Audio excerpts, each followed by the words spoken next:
Hola, ¿qué tal? Muy buenas noches, bienvenidos una vez más al canal educativo y a esta parcela televisiva que se llama Escribilea, donde abordamos el arte, la historia y la cultura universales de una manera singular, amena e interesante, donde todos ganamos en conocimiento.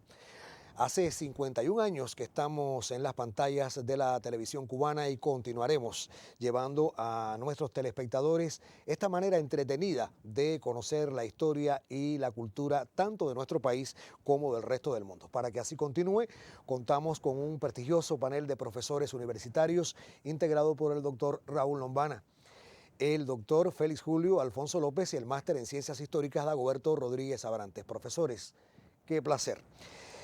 Este primer tema tiene información para nuestros telespectadores, de modo que le damos algunos datos para que sirva de guía en su indagación personal. Es una colaboración que debemos a Misael Dorcas Robreño, vecino de San Miguel del Padrón, aquí en la ciudad capital de nuestro país. Y él nos envía un personaje célebre. Inicia la ronda de preguntas, como es habitual en nuestro espacio, el doctor Lombana. Gracias, Ramón. Personaje célebre real. Real. Es un hombre. Un hombre. De nuestra era. No, profesor. No es de nuestra era. O sea, que estamos hablando de un personaje célebre de las culturas anteriores al nacimiento de Cristo. Así es. Este personaje célebre alcanza su celebridad en el campo de la cultura. Sí, en el campo de la cultura. En su sentido más amplio. Exactamente. Sí, no estoy hablando simplemente de la cultura artística y literaria, sino que pudiéramos pensar también en otro tipo de cultura, como puede ser, por ejemplo, el pensamiento, la filosofía. Es un filósofo. Así es. Es un filósofo. Bueno. Entre otras cosas, ¿no? Bueno, sí. La patria de la filosofía es Grecia. Por lo tanto, estamos hablando de un personaje célebre griego. Y las escuelas filosóficas griegas son varias. La historia de la filosofía las ha dividido, las ha segmentado de acuerdo al liderazgo de alguno de esos filósofos, que como usted bien dice, eran hombres que reunían también otros saberes.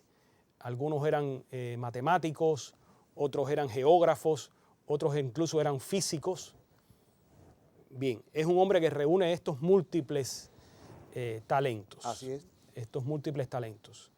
Y pudiéramos pensar incluso que se caracteriza más bien por esto, porque hay un tipo de filósofo griego que estaríamos hablando de filósofos puros, como es el caso de los tres grandes, Sócrates, Platón y Aristóteles. Pero no debe ser así. No. No es ni Sócrates, ni Platón, ni Aristóteles. No lo es. Porque esos son filósofos puros. Exacto, como usted ha dicho, Exacto. Tenía otros saberes y también destacó muchísimo en ellos. Bueno, yo le voy a decir dos nombres, son muchos, para poder ganar tiempo con esto. Puede ser o Tales de Mileto o Epicuro. Uno de ellos. Uno de ellos. Bueno, Tales de Mileto. Tales de Mileto. Bueno.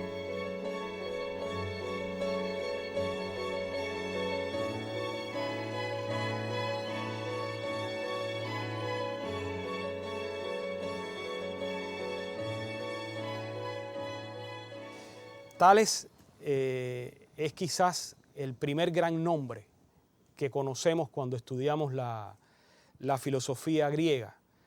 Es un filósofo de la naturaleza, es un filósofo que trata de explicar el mundo, no ya sobre la base simplemente de las explicaciones metafísicas, sino de las explicaciones físicas, es decir, a partir de la experimentación.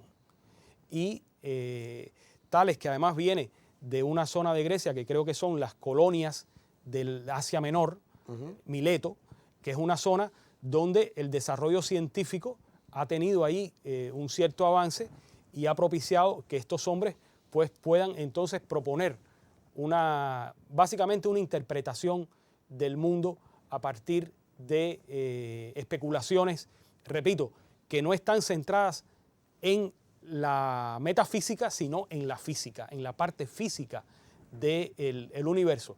Y ellos creían incluso que el origen de todo podía estar en un determinado elemento de la naturaleza, creo recordar que el elemento de Tales era el agua. El agua. Es decir, creía que todo lo que existía había surgido a partir del elemento acuoso.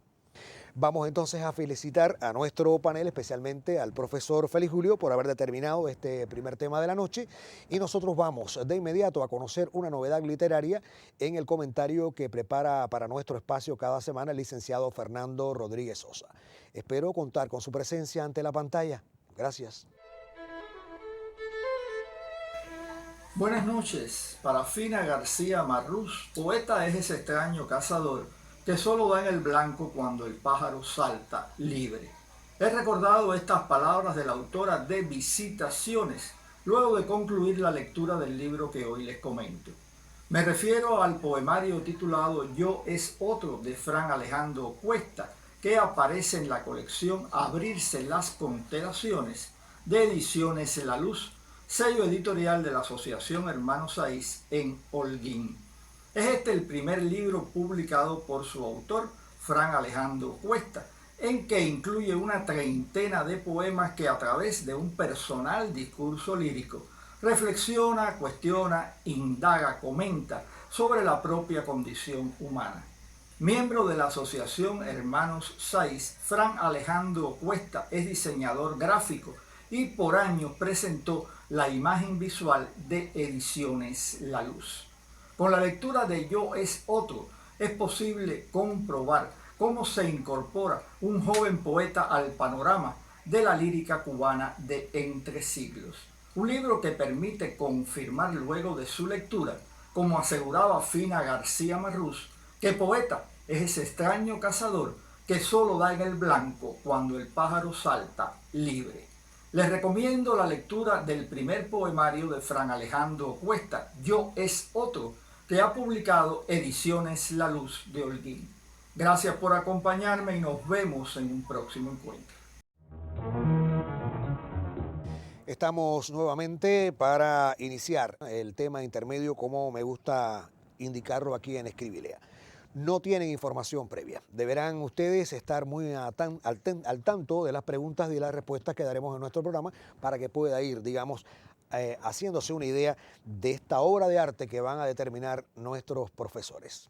Tiene la palabra el doctor Félix Julio Alfonso López. Obra de arte que se produce en nuestra era. Sí. En algún momento posterior a la Edad Antigua. También. A la Edad Media. Correcto. A la Revolución Francesa. Sí, profesor. Siglos XIX, XX o XXI. De uno de esos siglos que usted acaba de decir. Es una obra de arte del siglo XIX. Del siglo XIX. Siglo XIX euroasiático. Sí. Europea. Correcto. De la Europa continental. Sí. País con costas. Así es. Al Mediterráneo. Tiene costas al Mediterráneo. Francia. Así es. Bueno. Esta obra de arte francesa del siglo XIX es de la segunda mitad. Sí, de la segunda mitad. De la segunda mitad.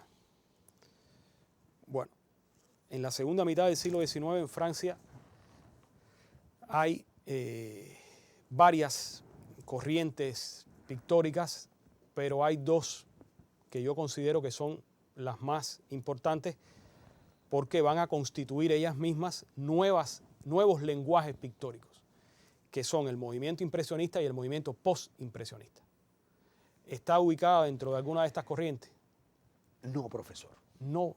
No. Ni dentro del impresionismo ni dentro del postimpresionismo. Bueno. Hay elementos, pero no se inscribe. Es una obra que se puede ubicar dentro del realismo. Sí, realismo. Y usted dijo que pertenece a las artes plásticas. Sí, artes plásticas. Pero no es una pintura. No es una pintura. Le tengo que poner un no.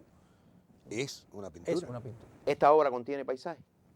Es un paisaje, Es en un realidad, paisaje. aunque se centra en determinados elementos, pero sí representa un determinado lugar en toda su amplitud. Si es un paisaje y es realista, le pregunto, ¿representa algún lugar real conocido? Sí, cómo no. ¿Ese lugar está en Francia? Sí. No es ni Bonnaroo, ni Lecroix, ni Dupont, ninguno de esos tres Ninguno de pintores. ellos. No es. Es un pintor que está ubicado en un momento posterior. Yo creo que ahí hay tres pintores franceses realistas que son los más importantes, que son Daumier, Millet y Corot. ¿Es uno de estos tres? No es uno de ellos.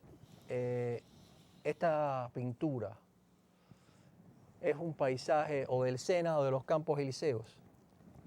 Es uno de los dos. Uno de los dos Es un paisaje del Sena. es un paisaje del Sena. Bueno, yo estoy recordando ahora mismo una pintura, lo que no recuerdo el autor, que es un paisaje en el Sena, en el río Sena, pero no recuerdo el autor. La verdad, sí, se la paso al... Representa una imagen del Sena que puede catalogarse como una imagen tranquila, recrea un suceso donde no hay violencia. No, no hay violencia. Ya. Al contrario. Ujú. Representa una escena de la vida cotidiana. Una escena de la vida cotidiana. La clase social o las clases sociales que son representadas en esa escena son las clases pudientes francesas. No lo es, profesor. No. No. Es una representación de gente pobre, gente normal. Exactamente. Bueno, y no es ninguno de los pintores que después van a estar en el movimiento impresionista. No pertenece al movimiento impresionista. No pertenece al movimiento impresionista. Lo cual nos deja, el movimiento impresionista empieza ya a finales de la década de 1860. Por lo tanto, esta es una pintura anterior, Sí. la década de 1850. Este es un pintor que se va a mantener fiel a su estilo. Y va a coexistir con los impresionistas Durante un tiempo. durante un tiempo. Bueno, yo le voy a decir otro nombre. Puede ser Fantin Latour. No. No lo es. No, yo no recuerdo más ningún pintor. Le paso la pregunta a Lombardo. Tengo que ser franco y decir que tampoco podría llegar. Con los datos que tenemos, no creo que podamos. Bueno, esta obra se titula Cortesanas al borde del Sena Exacto. y fue pintada por Gustave Courbet.